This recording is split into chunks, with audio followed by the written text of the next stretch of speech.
اپنے مسائل کو حل کرنے کے لیے سبسکرائب کریں آپ کے مسائل کا حل۔ بچے بڑے ہو گئے تو عقیقہ کرنے کا کیا طریقہ ہے؟ ہم اپنے بچوں کا عقیقہ بچپن میں نہیں کر پائے، اب بچے بڑے ہو گئے ہیں، کیا ہم عقیقے کے پیسے غریبوں میں صدقہ کر سکتے ہیں؟ نیز کیا سر کے بال تھوڑے نکلوانا کافی ہوگا یا پورا منڈوانا ضروری ہوگا؟ فرحین انڈیا سے۔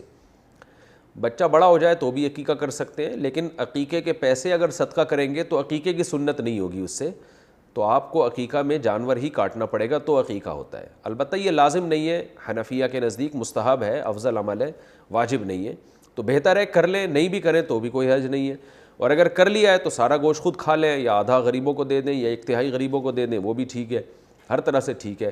اور سر کے بال جو کاٹے جاتے ہیں وہ چھوٹے بچے کے، جب بچہ بڑا ہو گیا، آدمی بن گیا وہ یا بڑا ہو گیا تو پھر سر کے بال کاٹنا بھی اس میں افضل نہیں ہے، آپ بس اس کا صرف عقیقہ کر دیں۔ اور اگر بال کاٹنے ہو تو پھر پورا سر منڈانا پڑے گا، آدھا کہیں سے منڈا دینا آدھا نہ منڈانا یہ جائز نہیں ہے، گناہ ہے، حدیث میں صراحتاً اس سے منع کیا گیا ہے۔ ازار بند زیر ناف باندھنا کیسا ہے؟ کیا نماز ہو جاتی ہے؟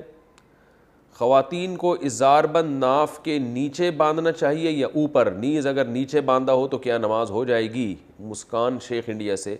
کسی بھی طرح باندھا جا سکتا ہے، ناف کے اوپر چاہیں ناف کے نیچے چاہیں، البتہ اتنا ضروری ہے کہ نماز میں پورا جسم ڈھکا ہوا ہو، تو وہ ازار بند سے نہیں تو وہ قمیص سے ڈھکا ہوا ہوتا ہے، تو اس سے کوئی فرق نہیں پڑتا۔ مال کا نقصان ہو جائے تو کیا یہ جان کا صدقہ ہوتا ہے؟ مال کا نقصان ہو جاتا ہے تو اکثر لوگ کہتے ہیں کہ فکر نہ کریں، یہ اپنی جان کا مال پر چلا گیا ہے۔ اچھا، یعنی جو جان پر مصیبت آنے والی تھی وہ مال پہ چلی گئی۔ کیا یہ بات شرعی طور پر صحیح ہے؟ ہاجرہ صاحبہ کینیڈا سے۔ حدیث میں کوئی ایسی صراحتاً بات تو نہیں ملتی کہ جان کا نقصان مال میں ہو جاتا ہے، البتہ حدیث سے اتنا ضرور پتہ چلتا ہے کہ مسلمان کو کوئی بھی نقصان پہنچتا ہے تو وہ کسی نہ کسی گناہ کی تلافی اور کفارہ ہوتا ہے۔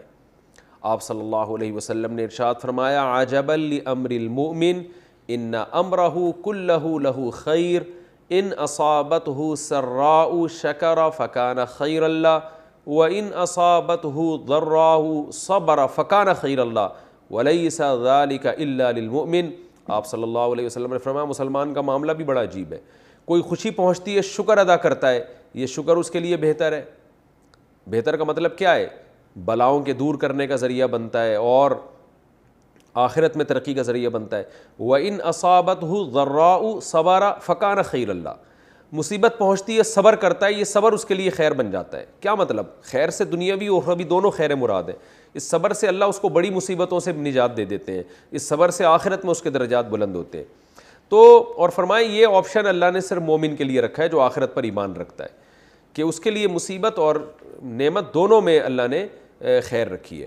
البتہ یہ ضرور ہے کہ جب انسان مصیبت میں واویلا کرنا شروع کر دے، ناشکری کرے تو پھر نہیں ملتا، تو اس لیے جب بھی کوئی مصیبت آئے تو حدیث سے پتہ چلتا ہے وہ آپ کے کسی گناہ کی اس سے تلافی ہو رہی ہے، گناہوں کی وجہ سے دنیا میں بھی عذاب آتا ہے آخرت میں بھی، تو اگر اللہ چھوٹی مصیبت دے دے تو اس سے پتہ چلتا ہے اللہ بڑی مصیبتوں سے انسان کو بچا لیتا ہے۔